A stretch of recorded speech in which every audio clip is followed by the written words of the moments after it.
ನಮಸ್ಕಾರ.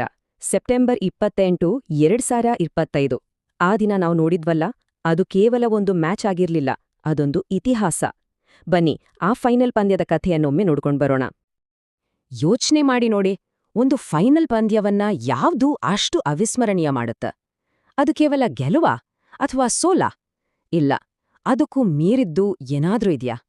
ಈ ಕಥೆ ಇದೆಯಲ್ಲ, ಇದು ಬರೀ ಗೆಲುವು ಸೋಲಿಂದಲ್ಲ, ಇದು ಸ್ವಾಭಿಮಾನದ್ದು, ತತ್ವಗಳದ್ದು. ಯಾಕಂದ್ರೆ ನೆನ್ಪಲ್ಲಿ ಉಳಿಯೋದು ಯಾವಾಗ್ಲೂ ಕೈಯಲ್ಲಿ ಹಿಡಿದ ಆ ಟ್ರೋಫಿ ಮಾತ್ರ ಆಗಿರಲ್ಲ. ಮತ್ತೆ ಈ ಪಂದ್ಯ ಅದಕ್ಕೆ ಒಂದು ಪರ್ಫೆಕ್ಟ್ ಎಕ್ಸಾಂಪಲ್. ಸರಿ, ಹಾಗಿದ್ರೆ ಬನ್ನಿ ಕಥೆಯೊಳಗೆ ಇಳಿಯೋಣ. ಇದು ಮಾಮೂಲಿ ಫೈನಲ್ ಅಲ್ಲ, ಏಷ್ಯಾ ಕಪ್ ಇತಿಹಾಸದಲ್ಲೇ ಮೊಟ್ಟಮೊದಲ ಬಾರಿಗೆ ಇಂಡಿಯಾ ವರ್ಸಸ್ ಪಾಕಿಸ್ತಾನ್ ಫೈನಲ್. ಇನ್ನು ಈ ಮ್ಯಾಚ್ ಮೇಲಿದ್ದ ನಿರೀಕ್ಷೆ, ಆ ಒತ್ತಡ, ಅಪ್ಪಾ, ಅದನ್ನ ಮಾತಲ್ಲಿ ಹೇಳೋಕೆ ಸಾಧ್ಯ ಇಲ್ಲ. ಈ ಫೈನಲ್ ಅನ್ನೋ ನಾಟಕದ ಮೊದಲ ಅಂಕ ಶುರುವಾಗಿದ್ದೇ ಪಾಕಿಸ್ತಾನದ ಇನ್ನಿಂಗ್ಸ್ನಿಂದ. ಎಲ್ಲವೂ ಪರ್ಫೆಕ್ಟ್ ಆಗಿ ನಡೀತಿದೆ ಅಂದ್ಕೊಳ್ಳೋವಾಗ್ಲೇ ಸಡನ್ನಾಗಿ ಎಲ್ಲವೂ ಉಲ್ಟಾ ಪಲ್ಟಾ ಆಗೋಯ್ತು. ನೋಡಿ, ಪಾಕಿಸ್ತಾನ ಬ್ಯಾಟಿಂಗ್ ಶುರು ಮಾಡಿದಾಗ ಮ್ಯಾಚ್ ಅವರ ಕಂಟ್ರೋಲ್ನಲ್ಲೇ ಇತ್ತು ಅಂತ ಅನ್ಸ್ತಾಯಿತ್ತು. ಕೇವಲ 1 ವಿಕೆಟ್ ಕಳ್ಕೊಂಡು 113 ರನ್, ಒಂದು ದೊಡ್ಡ ಸ್ಕೋರ್ ಕಡೆಗೆ ಈಸಿಯಾಗಿ ಹೋಗ್ತಾ ಇದ್ರು. ಆದ್ರೆ ಆಮೇಲೆ ಶುರುವಾಯ್ತು ನೋಡಿ ಸ್ಪಿನ್ ಮ್ಯಾಜಿಕ್. ಕುಲ್ದೀಪ್ ಯಾದವ್ ಬಂದು ತಮ್ಮ ಚಾಣಾಕ್ಷ ಬೌಲಿಂಗ್ನಿಂದ ಪಾಕಿಸ್ತಾನದ ಮಿಡಲ್ ಆರ್ಡರ್ನೇ ಪುಡಿಗಟ್ಟಿದ್ರು. ನೋಡ್ತಾ ಇದ್ದಾಗೆ ಇಡೀ ಮ್ಯಾಚ್ ಪಟ್ಟಂತ ಭಾರತದ ಕಡೆಗೆ ತಿರುಗಿಬಿಡ್ತು. ಎಷ್ಟು ವಿಕೆಟ್ ಗೊತ್ತಾ? ಬರೋಬ್ಬರಿ 9 ವಿಕೆಟ್ಗಳು. ಅದು ಬಿದ್ದಿದ್ದು ಕೇವಲ 33 ರನ್ಗಳ ಅಂತರದಲ್ಲಿ. ಅಂದ್ರೆ 113ಕ್ಕೆ 1ರಿಂದ ಸೀದಾ 146ಕ್ಕೆ ಆಲ್ ಔಟ್. ಇದನ್ನ ನಂಬೋಕ್ಕಾಗತ್ತಾ? ಎಂಥ ಕುಸಿತ ಅಲ್ವಾ? ಸರಿ, ಇದು ಕಥೆಯ ಮೊದಲ ಭಾಗ. ಇನ್ನು ಎರಡನೇ ಭಾಗಕ್ಕೆ ಬರೋಣ. ಟಾರ್ಗೆಟ್ ನೋಡಕ್ಕೆ ಚಿಕ್ಕದು ಅನ್ಸಿದ್ರೂ ಇಂಡಿಯಾದ ಚೇಸಿಂಗ್ ಅಷ್ಟು ಸುಲಭವಾಗಿ ಇರ್ಲಿಲ್ಲ. ಆ ಫೈನಲ್ನ ಪ್ರೆಷರ್ ಇದೆಯಲ್ಲ, ಅದು 2 ಟೀಮ್ಗಳ ಮೇಲೆ ಪರಿಣಾಮ ಬೀರಿತು. ಪಾಕಿಸ್ತಾನದ ಟಾಪ್ ಆರ್ಡರ್ ಹೇಗೆ ಕುಸ್ತೋ, ಅದೇ ರೀತಿ ಶಾಹೀನ್ ಮತ್ತು ರೌಫ್ ಅವರ ಬೆಂಕಿ ಬೌಲಿಂಗ್ಗೆ ಭಾರತದ ಟಾಪ್ ಆರ್ಡರ್ ಕೂಡ ನಲ್ಗಿ ಹೋಯ್ತು. ಸ್ಕೋರ್ ಎಷ್ಟು ಗೊತ್ತಾ? 20 ರನ್ಗೆ 3 ವಿಕೆಟ್.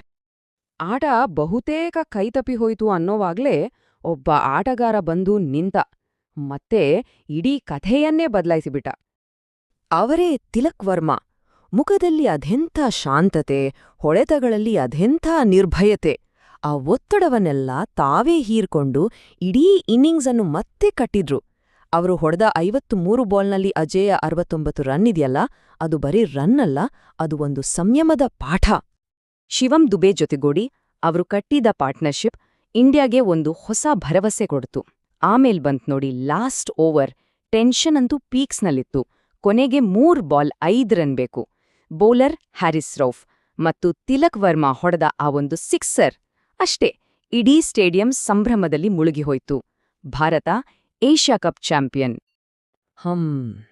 ಮ್ಯಾಚ್ ಮುಗೀತು, ಕಥೆನೂ ಮುಗೀತು ಅನ್ಕೊಂಡ್ರಾ? ಖಂಡಿತ ಇಲ್ಲ.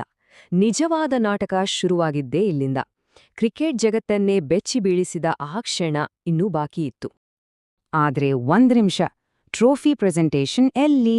ಗೆದ್ಮೇಲೆ ಆ ಟ್ರೋಫಿ ಎತ್ತಿ ಸಂಭ್ರಮಿಸೋ ಕ್ಷಣ ಎಲ್ಲೋಯ್ತೋ? ಇಲ್ಲೇ ನೋಡಿ ಆ ಅನಿರೀಕ್ಷಿತ ತಿರುವು. ಆ ಸಮಯದಲ್ಲಿದ್ದ ರಾಜಕೀಯ ಉದ್ವಿಗ್ನತೆಗಳ ಕಾರಣ ಭಾರತ ತಂಡ ಎಸಿಸಿ ಅಧ್ಯಕ್ಷ ಮತ್ತು ಪಿಸಿಬಿ ಮುಖ್ಯಸ್ಥ ಮೊಹ್ಸಿನ್ ನಖ್ವಿ ಅವರಿಂದ ಟ್ರೋಫಿ ಸ್ವೀಕರಿಸಲು ನಿರಾಕರಿಸಿತು. ಇದೊಂದು ಹಿಂದೆಂದೂ ಕಂಡರಿಯದ ನಿರ್ಧಾರವಾಗಿತ್ತು. ಆ ನಿರ್ಧಾರದ ಹಿಂದಿದ್ದ ಭಾವನೆ ಈ ಒಂದು ಮಾತಿನಲ್ಲಿ ಅಡಗಿತ್ತು. ಕೈಯಲ್ಲಿ ಬೆಳ್ಳಿಯ ಟ್ರೋಫಿ ಇಲ್ಲದಿದ್ರೂ ಪರವಾಗಿಲ್ಲ, ವೈಭವ ನಮ್ಮದೇ. ಅವರ ಮೆಸೇಜ್ ತುಂಬಾನೇ ಸ್ಪಷ್ಟವಾಗಿತ್ತು. ಹಾಗಾಗಿ ಟ್ರೋಫಿ ಇಲ್ಲದೆಯೇ ನಮ್ಮ ಆಟಗಾರರು ಸಂಭ್ರಮಿಸಿದ್ರು. ತಿಲಕ್ ವರ್ಮಾ ತಮ್ಮ ಬ್ಯಾಟ್ ಎತ್ತಿ ಹಿಡಿದ್ರು.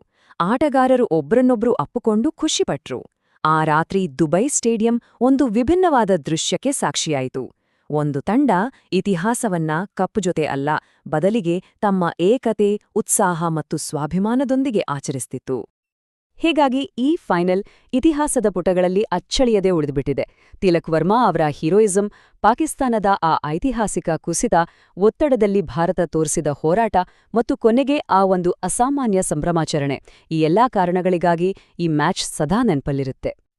ಕೊನೆಗೆ ಈ ಪಂದ್ಯ ನಮ್ಗೆ ಹೇಳೋದು ಒಂದೇ ಮಾತು: ಟ್ರೋಫಿಗಳನ್ನ ಬೇಕಿದ್ರೆ ನಿರಾಕರಿಸಬಹುದು, ಆದ್ರೆ ಆ ಗೆಲುವಿನ ವೈಭವವನ್ನ ಯಾರಿಂದಲೂ ಕಸಿದುಕೊಳ್ಳಕ್ಕಾಗಲ್ಲ. ಹಾಗಿದ್ರೆ ಯೋಚಿಸಿ, ನಿಜವಾದ ಗೆಲುವು ಅಂದ್ರೆ ಏನು? ಕೈಲಿರೋ ಟ್ರೋಫಿನಾ ಅಥವಾ ಎದೆಯೊಳಗಿನ ಸ್ವಾಭಿಮಾನನಾ?